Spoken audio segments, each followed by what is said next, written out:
सभी साथियों को मेरा नमस्कार। स्वागत है आप सभी का आज 15 जुलाई के इंडियन एक्सप्रेस एनालिसिस में। Good evening everyone and welcome to today's Indian Express analysis. चलिए शुरू करते हैं। और पहले द वर्ल्ड कॉलम में डोनाल्ड ट्रंप प्रेसिडेंशियल कैंडिडेट को लेके खबर है। इन पे प्रयास करा गया है इनको सेनेट करने का, इनको ख़त्म करने का, जो कि प्रयास विफल रहा। और ये पूरी घटना के बारे में आप पढ़ लीजिएगा। सबसे बड़ा क्वेश्चन मार्क यहाँ पे सीक्रेट सर्विस पे खड़ा हो रहा है कि सीक्रेट सर्विस एजेंट्स ने कैसे एक व्यक्ति को बंदूक ले जाते हुए देखा नहीं, और इतनी हाई सिक्योरिटी एरिया में कैसे इतनी क्लोज प्रॉक्सिमिटी में कोई व्यक्ति बंदूक ले आता है और सीक्रेट सर्विस को पता भी नहीं लगता है। बहुत से लोग ये कह रहे हैं कि ये प्लान्ड है और इसमें कहीं ना कहीं डीप स्टेट का हाथ है ताकि ये जीत ना पाएँ। वरना प्रेसिडेंशियल सिक्योरिटी इतनी टाइट होती है कि बंदूक क्या परिंदा भी पर नहीं मार सकता है। हाँ, हालांकि हम इस पर नहीं जाएंगे, ये ग्लोबल खबर है, वैसे भी आपके काम की नहीं है। सिर्फ जिज्ञासा के लिए पढ़ लीजिएगा, इससे ज़्यादा कुछ नहीं आएगा। हम आगे बढ़ते हैं मेन आर्टिकल्स पे जिन पर हम डिस्कस करने वाले हैं। और आज ये और आर्टिकल डोनाल्ड ट्रंप के असैसिनेशन को लेकर है। आपका मन करे तो पढ़ लीजिएगा, हालांकि for the exam point of view it is nothing important.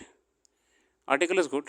Article has holistically covered various aspects of the incident as well as the history of assassination in US. Coming on to the next article, again with respect to Donald Trump, the shocking turn Saturday in an already fraught election season is a warning that US and indeed democracies across the world cannot afford to ignore. It will be hard to forget the image of Donald Trump, former president and Republican presidential nominee, in this year's race for White House, raising a defiant fist as he was ushered off stage by security officials, with a bloodied ear moments after shots were fired at his election rally in Butler, Pennsylvania. मतलब ये democratically बहुत बड़ा एक symbol बन जाएगा एक री emergence का। इलेक्शन में डोनाल्ड ट्रंप को इस इंसिडेंट का एक फ़ायदा मिलेगा कि वो बहुत ही स्ट्रॉन्ग दिख रहे हैं अब। While America has had a long tryst with political violence and also has shown resilience in its face, this moment is unique. The assassination attempt the FBI is investigating the incident as one is set against a troubled backdrop of growing cultural and political polarization, a lurch towards hard extremes and an increasingly shrinking middle ground. Inflammatory rhetoric, online and offline, and conspiracy theories combined with the ambiguity of guns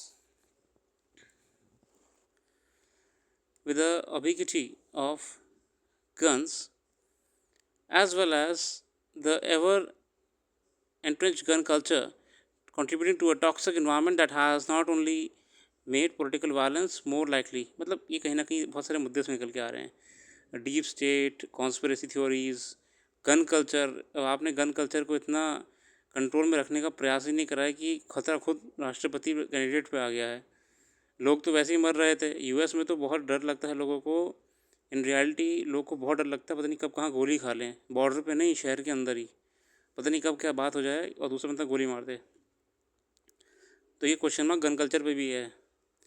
this is much easier than done when both publicans and Democrats have pushed their basis each one to its own ideological brink.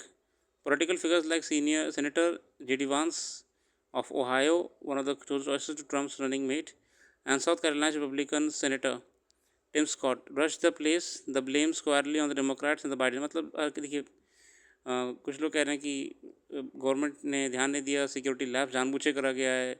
आने कैसे दिया जब लोग को दिख रहा था कि कोई व्यक्ति बंदूक लेकर चढ़ रहा है खिड़की पे, छत पे, तो सिक्योरिटी सर्विस को कैसे नहीं दिखा, पुलिस को कैसे नहीं दिखा। तो ये भी आरोप लगाए जा रहे हैं कि ये प्लान करा गया उनको मारने के लिए। वही इस आर्टिकल ने बताया है। For the stability of American democracy it is crucial that voters resist extremism of any kind and repose their trust in elections as the only means to solve country's most fundamental social and political problems. Several leading Democrats, including President Joe Biden, have condemned the shooting and spoken of the need to unite, shows the way forward.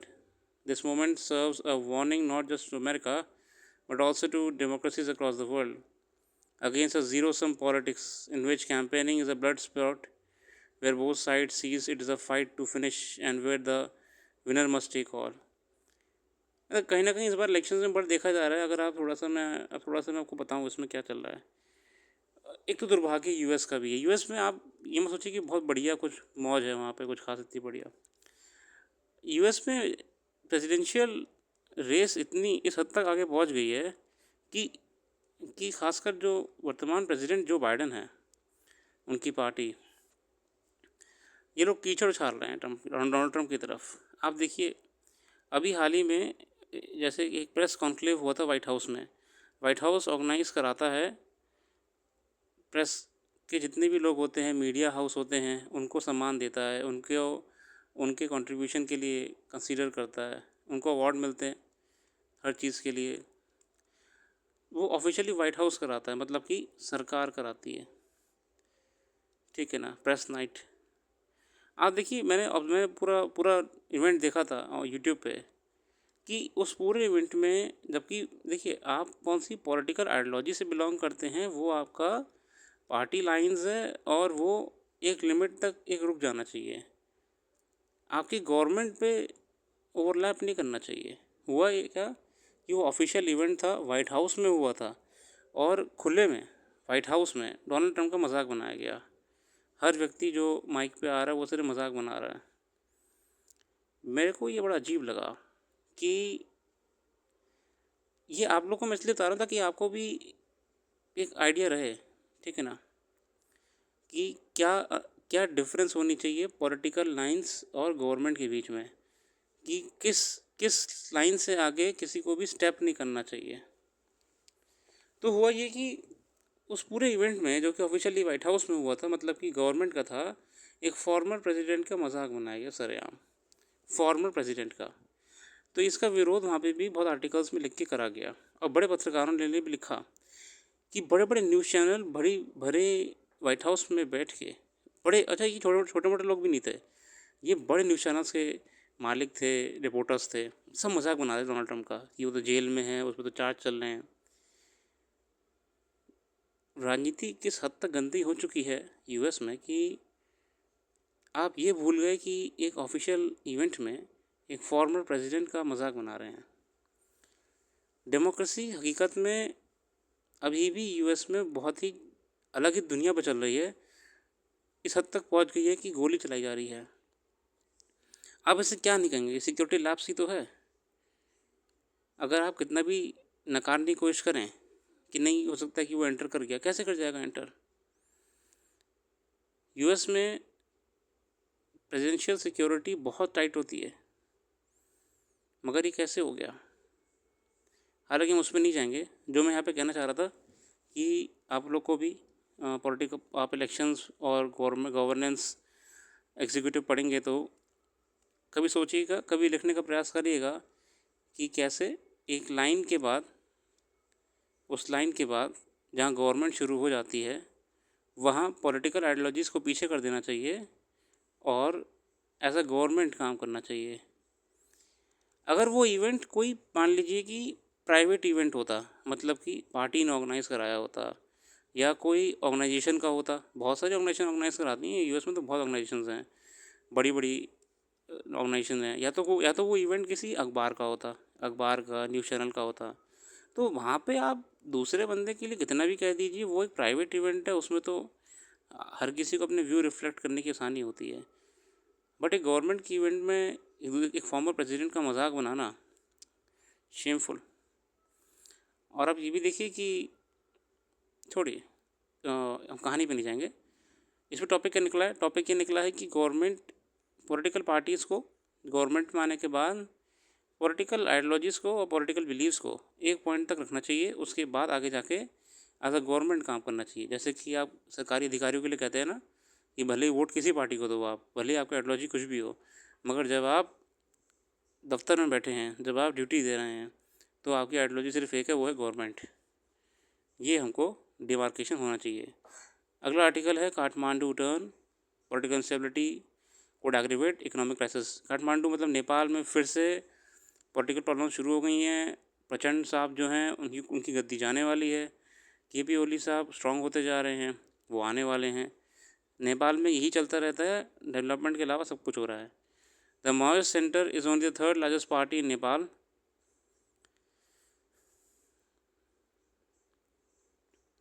275 members low house. The Pathindi Sabha. Prachand had managed to navigate Nepal's choppy political wars by striking bargains with the Sher Bahadur Deoba-led Nepali Congress.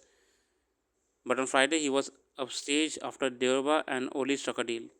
मतलब देखिए राजनीति में होता रहता है, आज किसी के पास कल किसी के पास। तो जिनके सपोर्ट से प्रचंड पुष्प कुमार दहल प्रचंड साहब वहाँ बचे हुए थे, सरकार बनाए थे, वही आदमी खिसक गया। होता है, इट्स इज पॉलिटिक्स। तो इसमें कुछ खास नहीं था, इतना कोई बढ़िया आर्टिकल नहीं है, ठीक है ना। अब ये वाला आर्टिकल मस्त है। On July 8 supreme court laid down framework for PWDs, person with disabilities, in visual media. This was in response to an appeal against the verdict of Delhi High Court. The case dealt with movie आँख मिचौली। असल में आजकल बॉलीवुड भी जो है आपका बहुत मजाक बना रहा है पर्सन विद डिसेबिलिटीज़ को लेकर। आँख मिचौली में जिस हिसाब से मजाक बनाया गया है उसको लेके कोर्ट में गए थे लोग, और उसमें देखते हैं क्या रहा। Since its trailer launched, disability activists and scholars have criticized it for perpetuating stereotypes and prejudices. Although the Supreme Court didn't pass any adverse order against Sony Pictures under the Right of Person with Disabilities Act 2016 and or Cinematograph Act 1952, it laid down and elaborated upon few fundamental principles on disability rights. The Supreme Court laid great emphasis on human rights model of disability, which goes beyond the social and medical models. The medical model traces the disability within the medical condition of an individual. The social model identifies disability in the attitude of social society. है ना। Supreme court ने कहा है कि जो एक मानव अधिकार हैं, हमें डिसेबिलिटीज़ में उन्हें मानना पड़ेगा सोशली और medically. The medical model traces the disability with in the medical condition of an individual. अगर हम उस व्यक्ति को स्पेशली एबल्ड कह रहे हैं, डिसेबल्ड कह रहे हैं, तो मेडिकल कंडीशन की वजह से है, ठीक है। और सोशली मतलब हम कैसा व्यवहार रख रहे हैं सोसाइटी में। The human rights model is embedded in international human rights law principles. It states that the disability is a natural part of human diversity and PWDs are also right holders whose participation and inclusion in society must be ensured. The Supreme Court emphasis on the human rights model is significant as it casts a positive obligation on the appropriate government and private parties to facilitate effective participation. The extent of the obligation of private bodies under the RPWD Act is disputed. In Vikash Kumar versus UPSC, the court accepted the obligation of private parties under the RPWD Act. Supreme Court denied the applicant's request for issuing directions to Sony Pictures to make awareness films under Section 71D and said that the amount to compelled speech. However, the court in this detailed order missed an opportunity to link the aspect of attitudinal behavior. Under the Act, although it didn't use phrase, it provided detailed jurisprudence on it. Stereotypes play an instrumental tool in perpetuating the attitudinal barrier against a group. So, Supreme Court acknowledges that stereotypes are operationalized as discrimination against the group members and emphasizes the importance of stereotype as an antithesis to dignity and non-discrimination. मैं देखिए समाज में जो हिसाब से लोगों ने धारणा बना रखी है स्पेशली एबल्ड लोगों के लिए, वो अलग ही है। एक एक एक समाज से अलग थलग करके देखा जाता है।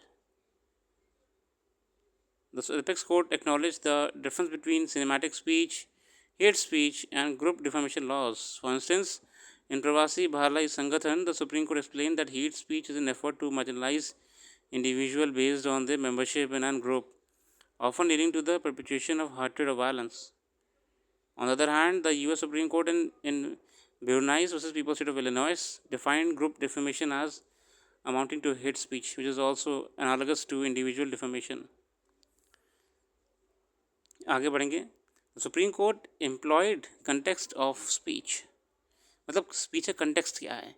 Analysis and emphasize the stereotypes and derogatory speech often target the marginalized community.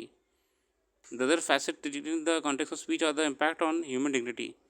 किसी भी स्पीच का मानव पे उसके उसके सम्मान पे क्या असर पड़ता है, उन शब्दों में वो खेल होता है. The other facets dictating this context of speech are the impact on human dignity. These aspects not in addition. The other facet, ठीक है ना, वही सब बातें करी हैं इसमें कि ये असल में मुद्दा उठा भी इसलिए था क्योंकि बहुत मूवीज़ में और बहुत वेब सीरीज़ में भी मजाक बनाया जा रहा था, है ना. जिन लोगों को कोई समस्या है, मेडिकल कंडीशंस है, अटक अटक के बोलते हैं, और कई बार हम देखते हैं वेब सीरीज़ वगैरह में और शोज़ में उनको क्या बोला जाता है, अटकी हुई कैसेट. ठीक है ना, बहुत चीज़ें मैंने पढ़ा था ये वाला इंसिडेंट पूरा. तो सुप्रीम कोर्ट और social justice, the law of social justice, सब ये पॉइंट आउट करते हैं कि हमें हर किसी को डिग्निटी के साथ सम्मान देना चाहिए.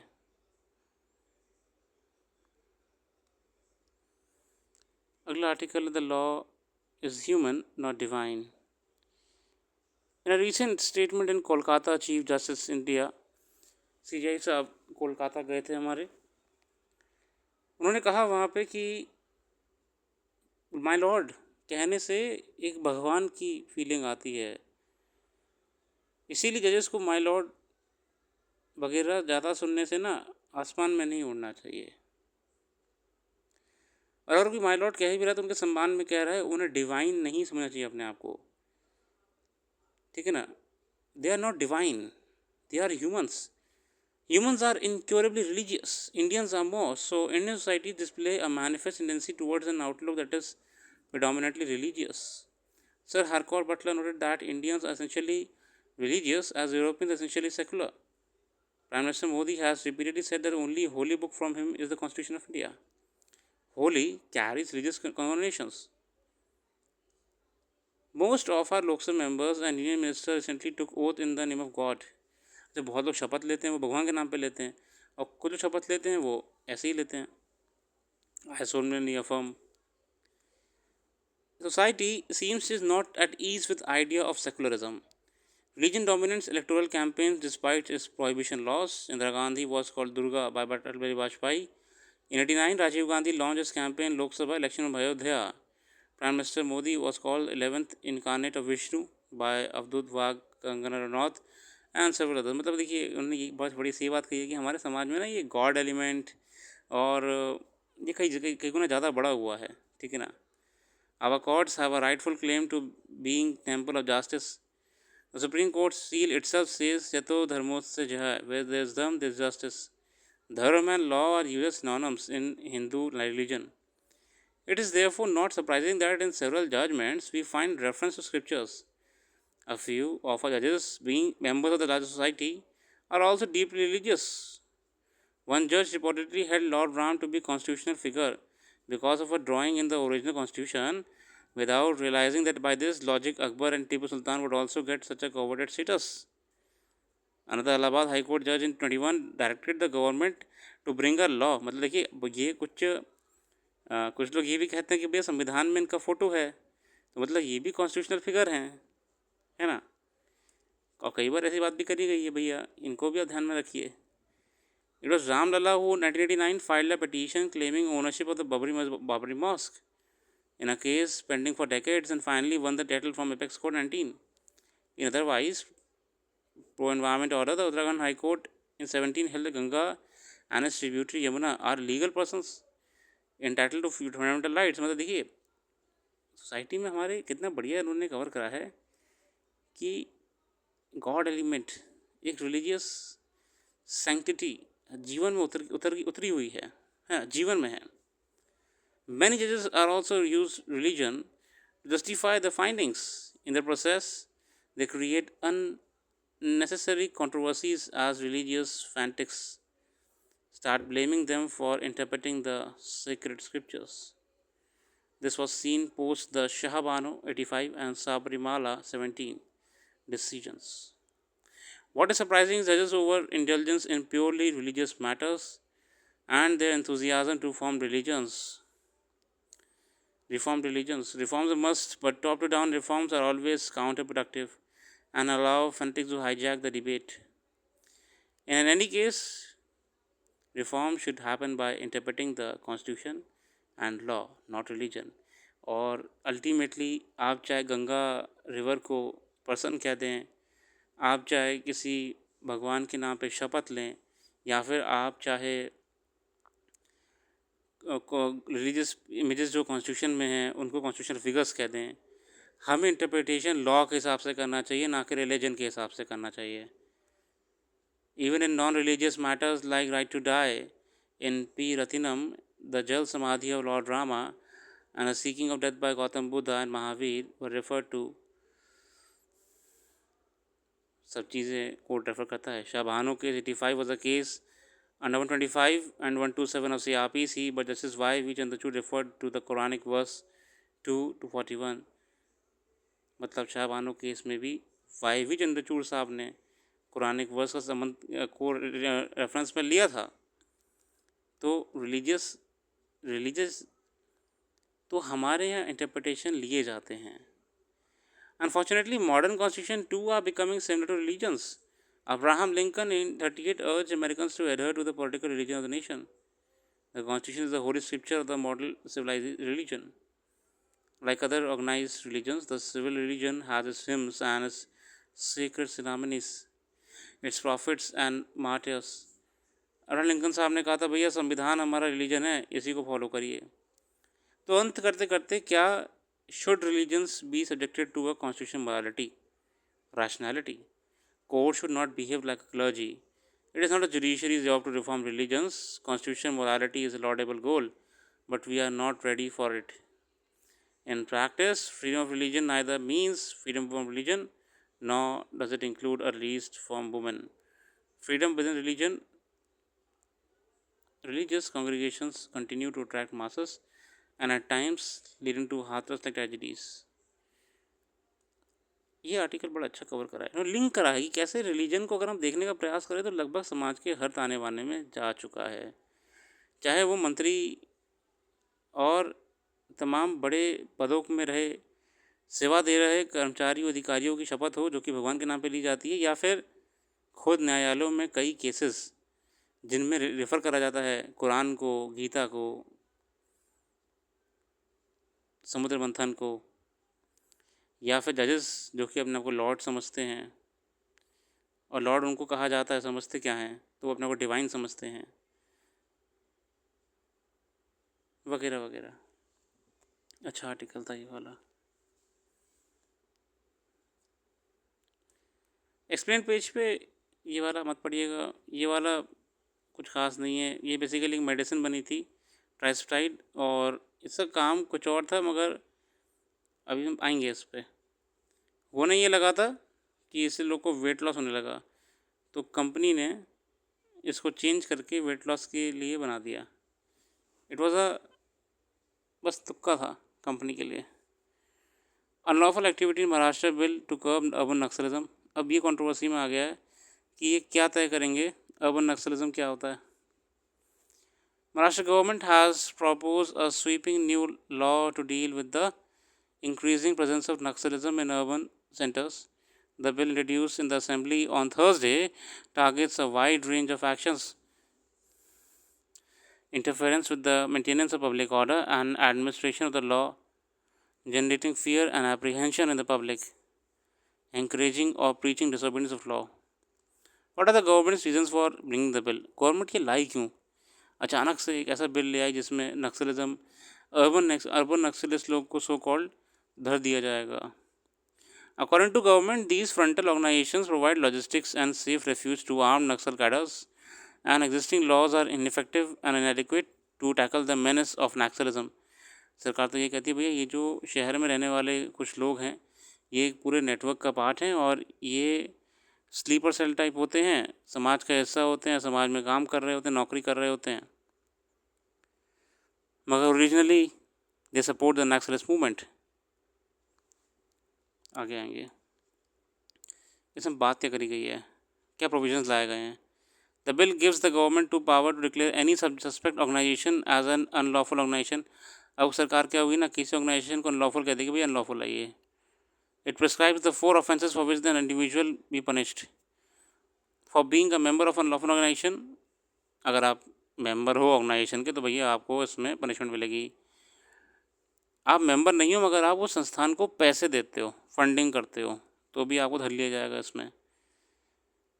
और आप मेंबर नहीं हो, आप फंडिंग भी नहीं करते हो, मगर आप उनकी जो भी काम होते हैं, कार्रवाइयाँ होती हैं, उसमें उनकी हेल्प करते हो, तो भी धर ले जाओगे इसमें आप।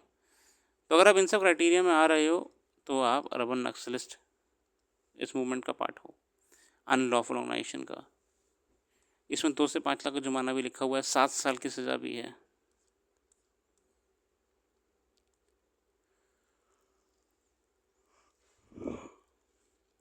ये कुछ खास नहीं है यहाँ पे। ये इसमें कंट्रोवर्सी में क्यों आ रहा है, कंट्रोवर्सी सिर्फ इसलिए आ रहा है क्योंकि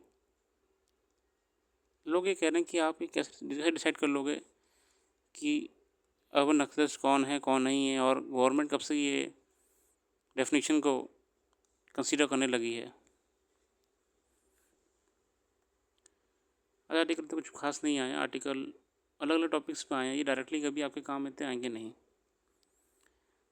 Development of various weight loss drugs has been game changer for obesity treatment in recent years, especially in the US and Europe, but these drugs are yet to be commercially valuable in India with the pending regulatory clearances. US देखिए, US में तो obesity के लिए injection वगैरह आ गए हैं जिससे वो वजन वगैरह लॉस हो जाता है।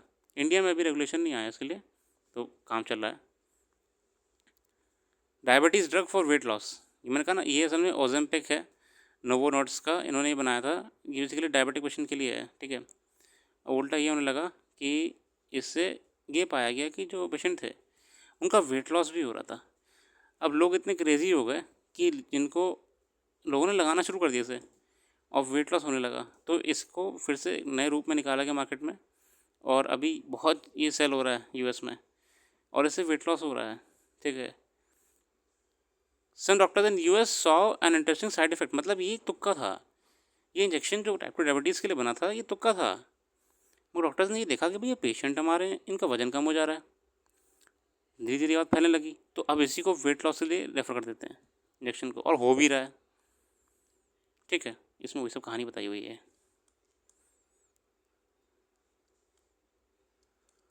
ये सब डिटेल में जाइएगा, आपके अभी किसी काम का नहीं आएगा, ठीक है। बाकी जो इसमें इंपॉर्टेंट पॉइंट्स है वो मैं वेबसाइट पर डाल दूँगा, ब्लॉग में, है ना। और कुछ खास नहीं है। आज के लिए रखते हैं, अपना कीमती समय देने के लिए बहुत बहुत धन्यवाद। बाकी जो भी करंट अफेयर्स यहाँ पे मिस हो गई या फिर हम कवर नहीं कर पाए तो आपको वो हम वेबसाइट पर दे देंगे। वेबसाइट का लिंक डिस्क्रिप्शन में मौजूद है, सब कुछ डिटेल में देगा वो उसमें। बाकी क्विक एनालिसिस था, अगर आपको अच्छा लगा हो तो थैंक यू। और जिन आर्टिकल्स को हम नहीं करा पाए हैं मगर आपको उनमें इंटरेस्ट आ रहा है तो बिल्कुल पढ़िए, अखबार में सारे आर्टिकल ज़रूरी होते हैं। हमारा बस ये प्रयास रहता है कि हम आपको थोड़ा सा क्विक सा एक ब्रीफ ओवरव्यू दे दें कि कैसे करना है, आपके अखबार का डर निकाल दें ताकि आप अखबार उठाना शुरू कर दो। बाकी कल फिर आएंगे नई वीडियो के साथ।